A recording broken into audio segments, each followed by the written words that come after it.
नमस्कार, आप देख रहे हैं लोकतंत्र राउंडअप और मैं हूं आपके साथ अर्चना मिश्रा। इस खास कार्यक्रम में हम बात करेंगे राष्ट्रपति, उपराष्ट्रपति, प्रधानमंत्री और लोकसभा अध्यक्ष से जुड़ी कुछ खास खबरों की। साथ ही डालेंगे नजर लोकतंत्र और संसद भवन परिसर से जुड़ी तमाम गतिविधियों पर। तो शुरुआत करते हैं लोकतंत्र राउंडअप की, लेकिन सबसे पहले नजर हेडलाइंस पर। राष्ट्रपति ने ओडिशा यात्रा के दौरान 3 नई ट्रेनों को दिखाई हरी झंडी। संबोधन में कहा, सबका साथ सबका विश्वास से ही इतनी तेजी से विकास संभव। नई ट्रेनों से यात्रियों को सुविधाओं के साथ व्यापार को मिलेगा बढ़ावा।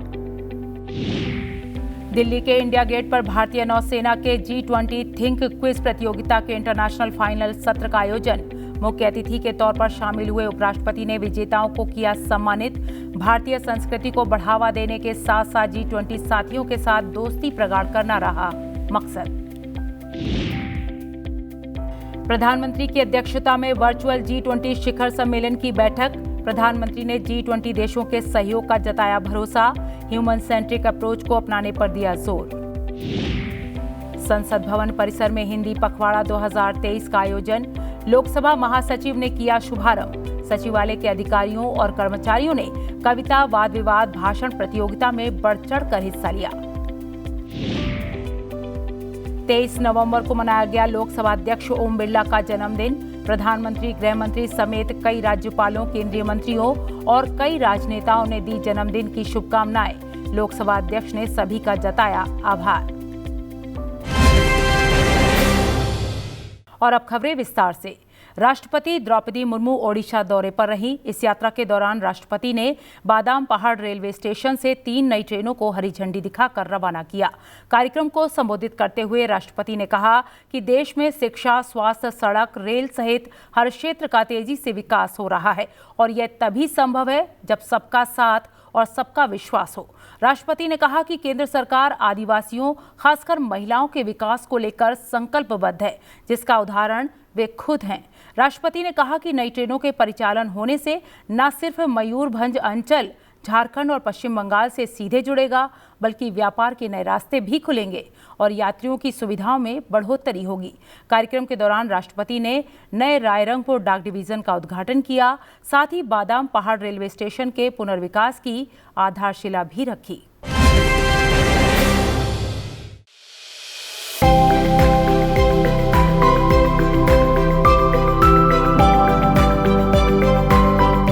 राष्ट्रपति द्रौपदी मुर्मू ने ओडिशा के बादाम पहाड़ रेलवे स्टेशन से 3 नई ट्रेनों को हरी झंडी दिखाकर रवाना किया।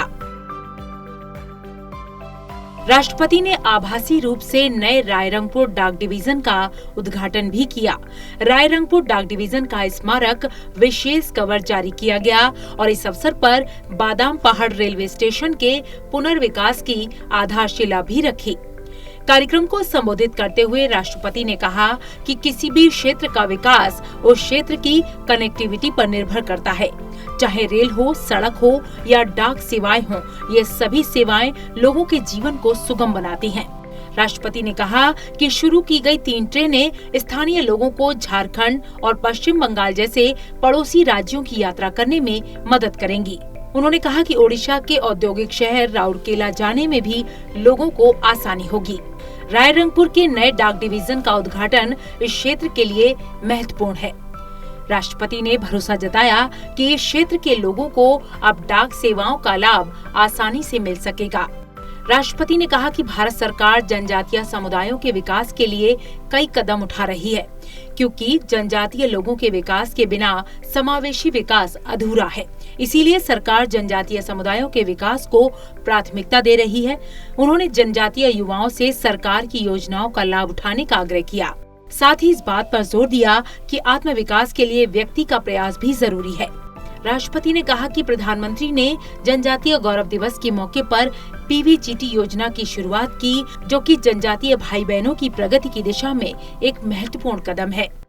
जनजातीय भाई भौणी मानक पई PM जन्मन अर्थात PM जनजातीय आदिवासी न्याय महा अभियान योजना शुभारंभ करथिले। विकसित भारतर संकल्प को साकार करिया पई ए योजनार महत्वपूर्ण भूमिका रहिबो। कार्यक्रम के बाद राष्ट्रपति द्रौपदी मुर्मू ने बादाम पहाड़ शालीमार एक्सप्रेस में बादाम पहाड़ रेलवे स्टेशन से लेकर रायरंगपुर तक की यात्रा भी की।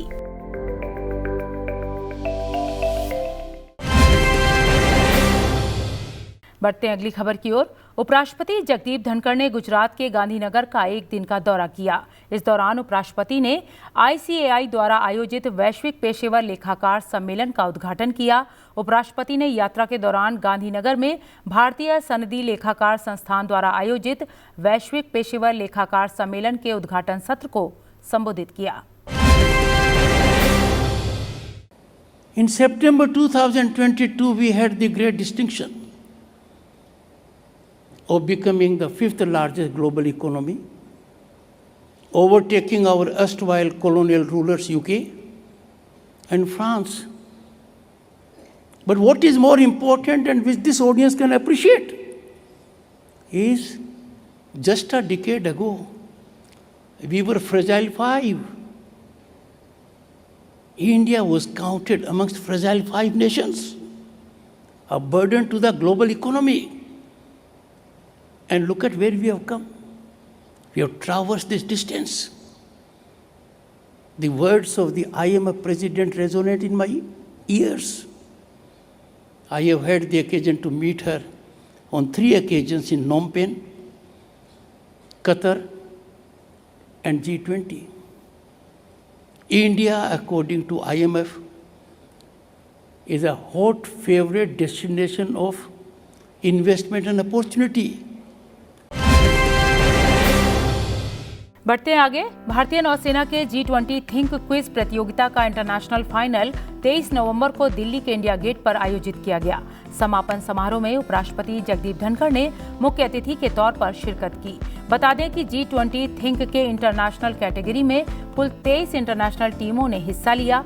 उपराष्ट्रपति ने विजेताओं को सम्मानित किया। इस कार्यक्रम को सफल बनाने में G20 सचिवालय ने अहम भूमिका निभाई। कार्यक्रम में दुनिया भर के उभरते टैलेंट की भागीदारी हुई, जिसका उद्देश्य G20 साथियों के साथ दोस्ती गहरी करना और प्रतिभागियों को भारत के कल्चर और सांस्कृतिक विरासत से अवगत कराना रहा। It has contributed in strengthening the bridges of friendship with G20 partners. Imagine the kind of body language they emanated when they came on the screen. I was absolutely charmed by their dress. I inquired about it. All of them felt at home, away from their home, in the land of culture, that is our Bharat. I am overwhelmed at this impactful, challenging engagement of the youth, signaling productive and impactful people-to-people connect. Globally, people-to-people connect is highly impactful, goes a long way in securing harmony and peace in the world. Generating this people-to-people connect with these impressionable minds will be a game changer, and I am sure such events would further be emulated. The innovative event G20 Thinku has imparted unique, and friends, it is unique in several ways. The way it has been conducted, the way there has been exposure of participants to every nook and corner of this country and the culture of this nation, stimulating intellectual experience to thousands of young minds on both a national and international scale. There is no substitute to experiential learning. प्रधानमंत्री नरेंद्र मोदी की अध्यक्षता में virtual G20 शिखर सम्मेलन की बैठक हुई। सम्मेलन में अपने संबोधन में प्रधानमंत्री नरेंद्र मोदी ने विभिन्न मुद्दों पर G20 देशों के सहयोग का जिक्र किया। उन्होंने कहा कि G20 ने इनोवेशन और डिजिटल टेक्नोलॉजी का समर्थन किया है। प्रधानमंत्री ने ह्यूमन सेंट्रिक अप्रोच को अपनाने पर जोर दिया। साथ ही कहा कि पश्चिम एशिया में असुरक्षा और अस्थिरता की स्थिति से सभी चिंतित हैं। उन्होंने कहा कि हम आतंक और हिंसा के विरुद्ध मानवता के प्रति आवाज बुलंद करें।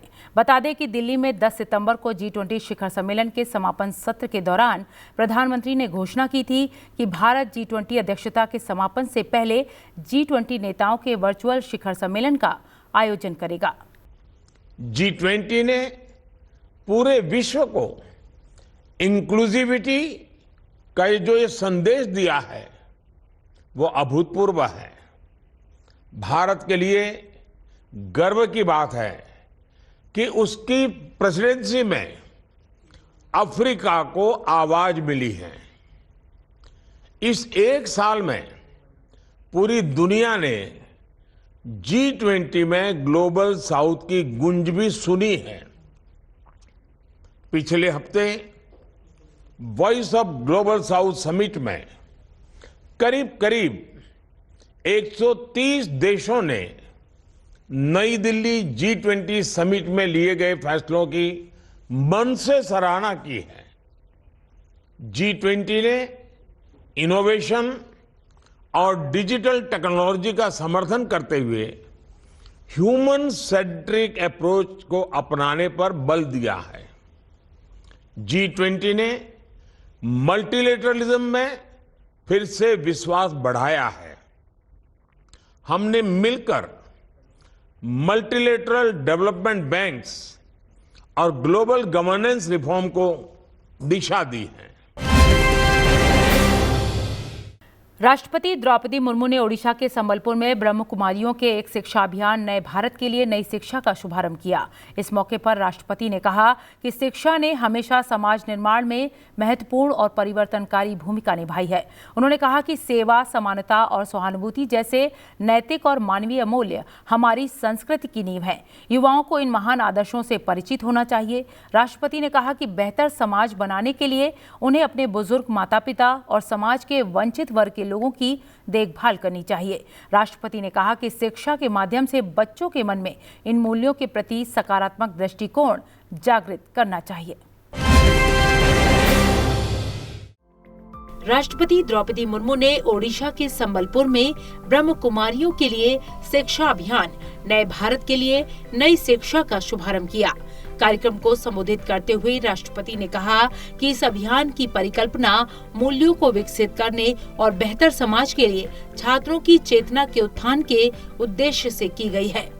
राष्ट्रपति ने कहा कि सेवा, मानवता और सहानुभूति जैसे नैतिक और मानवीय मूल्य हमारी संस्कृति की नींव हैं और शिक्षा ने हमेशा से समाज में निर्माण और परिवर्तनकारी की भूमिका निभाई है। राष्ट्रपति ने युवाओं को महान आदर्शों से परिचित होने और बेहतर समाज बनाने के लिए बुजुर्ग माता पिता और समाज के वंचित वर्ग के लोगों की देखभाल करने की सलाह दी। राष्ट्रपति ने कहा कि शिक्षा के माध्यम से बच्चों के मन में मूल्यों के प्रति सकारात्मक दृष्टिकोण जागृत किया जा सकता है। जीवन के निर्माण में नैतिक शिक्षा को जरूरी बताते हुए राष्ट्रपति ने कहा कि नैतिक शिक्षा हमें करुणा, दया, मित्रता और बंधुत्व के जीवन मूल्यों से अवगत कराती है और इन गुणों से परिपूर्ण व्यक्ति के जीवन में सकारात्मक परिवर्तन आ सकते हैं। राष्ट्रपति ने इस बात पर खुशी जताई कि प्रजापिता ब्रह्म कुमारी ईश्वरीय विश्वविद्यालय चरित्र निर्माण, आत्म साक्षात्कार और दिव्य अनुभव के माध्यम से सुख, शांति और आनंद का मार्ग सुलभ बना रहा है। राष्ट्रपति ने इस बात पर खुशी जाहिर की कि प्रजापिता ब्रह्म कुमारी ईश्वरीय विश्वविद्यालय के माध्यम से चरित्र निर्माण, आत्म साक्षात्कार और दिव्य अनुभव के माध्यम से सुख, शांति और आनंद का मार्ग प्रशस्त किया जा रहा है। राष्ट्रपति द्रौपदी मुर्मू ने ओडिशा के संबलपुर में ब्रह्म कुमारियों के एक शिक्षा अभियान नए भारत के लिए नई शिक्षा का शुभारंभ किया।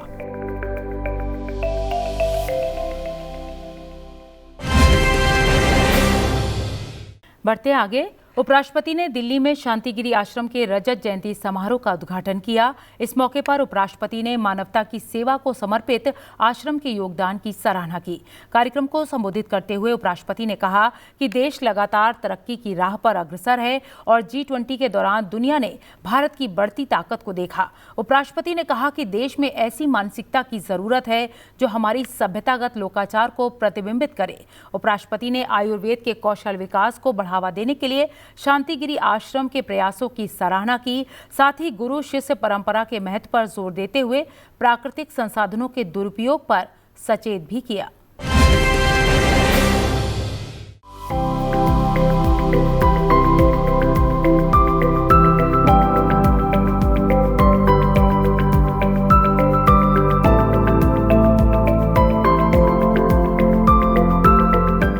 राष्ट्रपति जगदीप धनखड़ ने दिल्ली में शांतिगिरी आश्रम के रजत जयंती समारोह को संबोधित किया। कार्यक्रम को संबोधित करते हुए उपराष्ट्रपति ने गुरु शिष्य परंपरा को फिर से जीवित करने का आह्वान किया।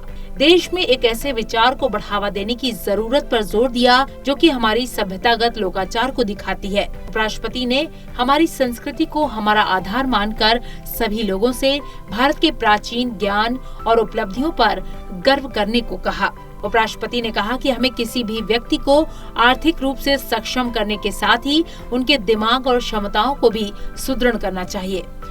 उपराष्ट्रपति ने कौशल विकास के माध्यम से मानव संसाधनों को सशक्त बनाने के लिए शांतिगिरी आश्रम की सराहना की। महिला सशक्तिकरण पर जोर देने के लिए उपराष्ट्रपति ने आश्रम की सराहना की। साथ ही कहा कि महिलाओं का सशक्तिकरण मानवता के विकास के लिए जरूरी है। Yours ashram is engaged in empowerment of women. Empowerment of women is critical to growth of humanity. Empowerment of women is not an option. It is the only way. And that is why on September 21, there was an epochal development. Several attempts were made over a period of 3 decades. For one reason or the other, the efforts could not fructify. उपराष्ट्रपति ने आयुर्वेद पंचकर्म प्रशिक्षण केंद्रों के संचालन में शांतिगिरी आश्रम के प्रयासों की सराहना की। साथ ही आयुर्वेद, सिद्ध और आधुनिक चिकित्सा विज्ञान के प्राचीन औषधीय ज्ञान के बीच सामंजस्य होने की जरूरत पर जोर दिया। उपराष्ट्रपति ने कहा कि स्वास्थ्य प्रबंधन में भारत के पास जो संपदा का भंडार है उसे हम भूल गए हैं। उपराष्ट्रपति ने इस बात पर खुशी जताई कि व्यापक रूप से वैश्विक स्तर पर इसे मान्यता मिल रही है। मानसिक स्वास्थ्य को स्वास्थ्य के क्षेत्र में सबसे जरूरी बताते हुए उपराष्ट्रपति ने कहा कि गहन परामर्श और सहायता के माध्यम से इसके समाधान निकाले जाने चाहिए, जिससे कि लोग उम्मीद न खोएं। उपराष्ट्रपति ने प्राकृतिक संसाधनों के दोहन के बजाय उनका जिम्मेदारी से उपयोग करने की जरूरत पर जोर दिया। उपराष्ट्रपति ने कहा कि हमें यह अनुभव करना होगा कि पृथ्वी केवल मनुष्यों के लिए नहीं, बल्कि ये सभी जीवित प्राणियों के लिए है। तो कार्यक्रम लोकतंत्र राउंडअप में वक्त हो गया एक ब्रेक का। ब्रेक के बाद भी बने रहिए, देखते रहिए संसद टीवी।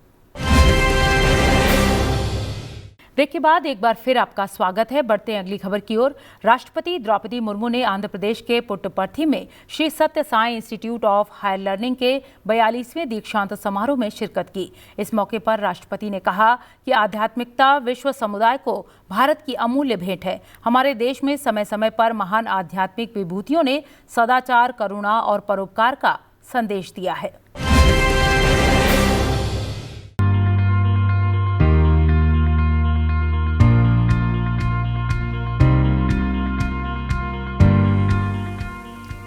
राष्ट्रपति द्रौपदी मुर्मू ने आंध्र प्रदेश के पुट्टपर्थी में Shri Sathya Sai institute of higher learning के 42वें दीक्षांत समारोह को संबोधित किया। कार्यक्रम को संबोधित करते हुए राष्ट्रपति ने कहा कि भारत ने विश्व को आध्यात्मिकता का अमूल्य योगदान दिया है। समय समय पर महान आध्यात्मिक विभूतियों ने नैतिकता, करुणा और परोपकार का संदेश फैलाया। राष्ट्रपति ने कहा कि श्री सत्य साई बाबा का ऐसा महान व्यक्तित्व था जिन्होंने पुट्टपर्थी के क्षेत्र को पवित्र किया। उनके आशीर्वाद से लाखों लोग लाभान्वित होते रहे। उन्होंने कहा कि ऐसी शख्सियत की शिक्षा की अवधारणा हमारी महान परंपराओं को जीवंत बनाती है। श्री सत्य साई बाबा के आशीर्वाद से समृद्ध ये क्षेत्र पूरी विश्व के श्रद्धालुओं की आस्था का केंद्र है। प्रशांति का अर्थ होता है प्रकृष्ट शांति, अर्थात गहरी आध्यात्मिक शांति। ऐसी आध्यात्मिक शांति की परंपरा से युक्त स्थान होने के कारण इस क्षेत्र को प्रशांति निलयम कहना यथार्थ सार्थक होता है। जीवन मूल्यों और नैतिकता की शिक्षा पर जोर देते हुए राष्ट्रपति ने कहा कि प्रत्येक छात्र में सत्य, अच्छा आचरण, शांति, स्नेह और अहिंसा के मूल्यों को विकसित करना समग्र शिक्षा का मुख्य उद्देश्य है। राष्ट्रपति ने इस बात पर खुशी जताई कि ये संस्थान मानवीय और आध्यात्मिक मूल्यों को प्रमुखता से महत्व देता है। उन्होंने कहा कि शिक्षा के प्रति संस्थान का दृष्टिकोण बेहद प्रभावशाली है।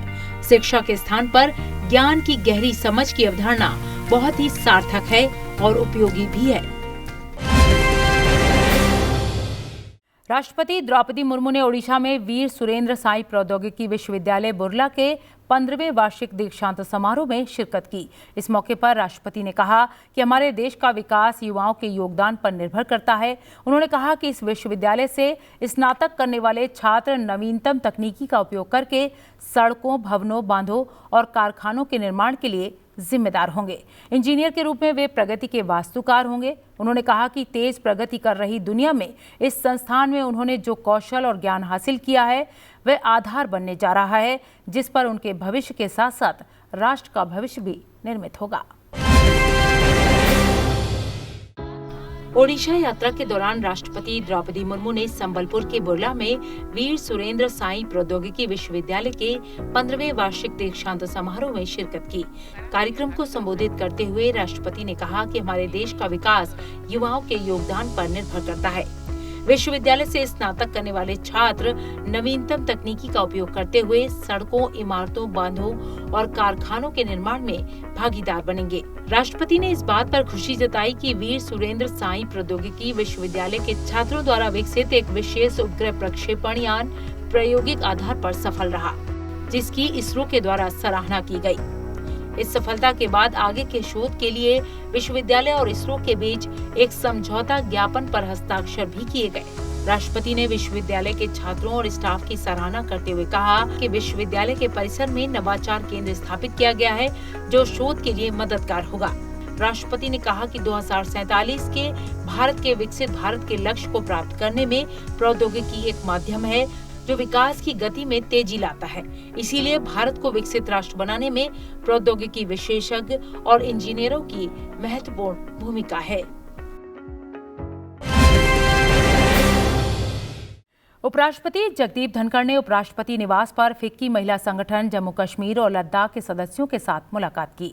उपराष्ट्रपति ने वित्तीय निर्णय लेने में महिलाओं के महत्व का जिक्र किया। उन्होंने कहा कि जम्मू कश्मीर तरक्की के रास्ते पर अग्रसर है और अमृतकाल में देश को नई ऊंचाइयों पर ले जाने में नारी शक्ति का विशेष योगदान है। उपराष्ट्रपति जगदीप धनखड़ ने संसद भवन परिसर में मध्य प्रदेश के जबलपुर के लिटिल किंगडम स्कूल के छात्रों से संवाद किया।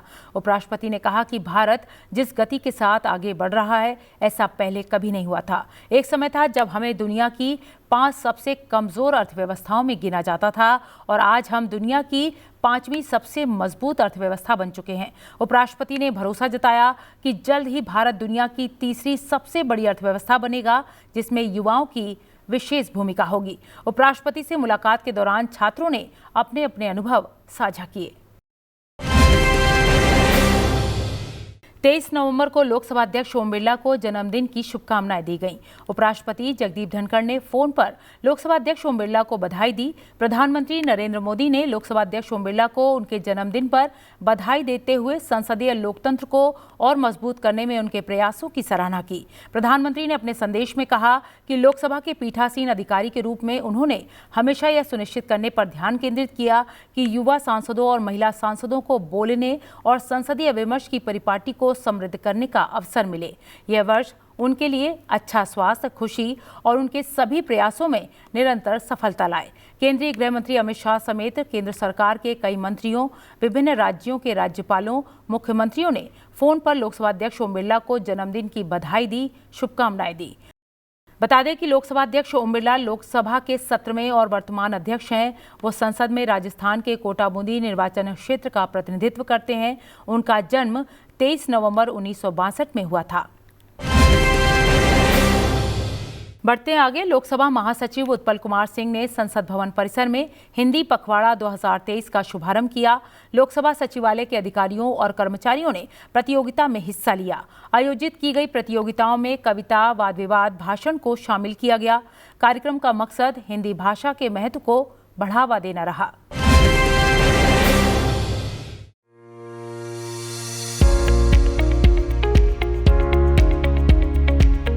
संसद भवन परिसर में हिंदी पखवाड़ा 2023 का आयोजन किया गया। लोकसभा महासचिव उत्पल कुमार सिंह ने हिंदी पखवाड़ा 2023 का उद्घाटन किया।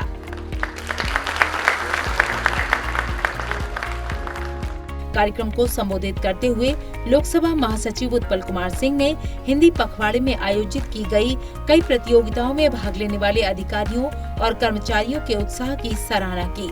हिंदी पखवाड़े के तहत आयोजित की गई प्रतियोगिताओं में वाद विवाद, भाषण, टंकड़ शामिल रहे। लोकसभा महासचिव उत्पल कुमार सिंह ने कहा कि लोकसभा अध्यक्ष ओम बिरला के नेतृत्व में लोकसभा सचिवालय के अधिकारी और कर्मचारी हिंदी के प्रयोग को बढ़ावा देने में महत्वपूर्ण भूमिका निभा रहे हैं। लोकसभा महासचिव ने विशेष रूप से गैर हिंदी भाषी अधिकारियों द्वारा हिंदी सीखने और इसे दैनिक जीवन में उपयोग करने के प्रयासों की सराहना की। इसके साथ ही उन्होंने अन्य क्षेत्रीय भाषाओं के भी व्यापक और उचित प्रयोग का सुझाव दिया। इसके साथ ही लोकसभा महासचिव ने हाल ही में संपन्न हुए P20 शिखर सम्मेलन को सफल बनाने के लिए अधिकारियों और कर्मचारियों की मेहनत की प्रशंसा की। कार्यक्रम के दौरान लोकसभा सचिवालय के अधिकारी और कर्मचारी भी मौजूद थे। बता दें कि हिंदी पखवाड़े के अंतर्गत आयोजित किए गए कार्यक्रमों में लगभग 800 प्रतिभागी शामिल हैं। हिंदी पखवाड़ा का उद्देश्य सरकारी कामकाज और दैनिक जीवन में हिंदी भाषा के प्रयोग को प्रोत्साहित करना है। बढ़ते हैं अगली खबर की ओर। संविधान सदन के केंद्रीय कक्ष में पूर्व प्रधानमंत्री इंदिरा गांधी की जयंती पर पुष्पांजलि अर्पित की गई। संसद सदस्यों, पूर्व सांसदों और सचिवालय के वरिष्ठ अधिकारियों ने पूर्व प्रधानमंत्री इंदिरा गांधी के चित्र पर श्रद्धासुमन अर्पित कर उन्हें याद किया।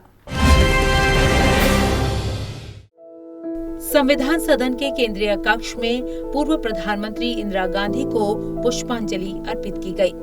राज्यसभा में नेता प्रतिपक्ष मल्लिकार्जुन खड़गे, संसद सदस्यों और पूर्व सांसदों ने संविधान सदन के केंद्रीय कक्ष में पूर्व प्रधानमंत्री इंदिरा गांधी के चित्र पर श्रद्धासुमन अर्पित किए।